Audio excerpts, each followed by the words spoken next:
ये गाना के तारीफ सब यूट्यूबर भाई लोग करता। सब यूट्यूबर भाई लोग के नमस्कार बा, प्रणाम बा।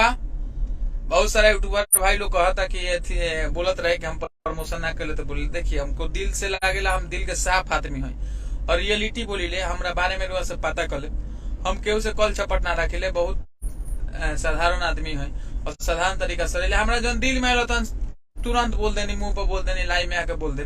पीछे में केहू के शिकायत है, केहू के बड़ाई, हम बड़ाई करे ले, केहू के शिकायत ना कर ले। ना जे अब झूठो काम कल यूट्यूबर लोग प्रचार करता तो हम तुरंत बोली ले। ये बात खातिर अगर सबके बुरा लगल बा तो सभी यूट्यूबर भाई से हम क्षमा मांगता नहीं कि हमरा बात जेकरा भी बुरा लगल होके ओकरा से माफी चाहता नहीं, सॉरी बोलता नहीं। और सभी भी यूट्यूबर भाई लोगों से आज आग्रह करता नहीं, अपील करता नहीं कि आज तमाम लोग हमारा हर गाना के प्रमोशन करी सबे और रउआ सबके प्रमोशन हम खुद करब। हमारे अगर लिंक कौनो माध्यम से भेजम तो रउआ सब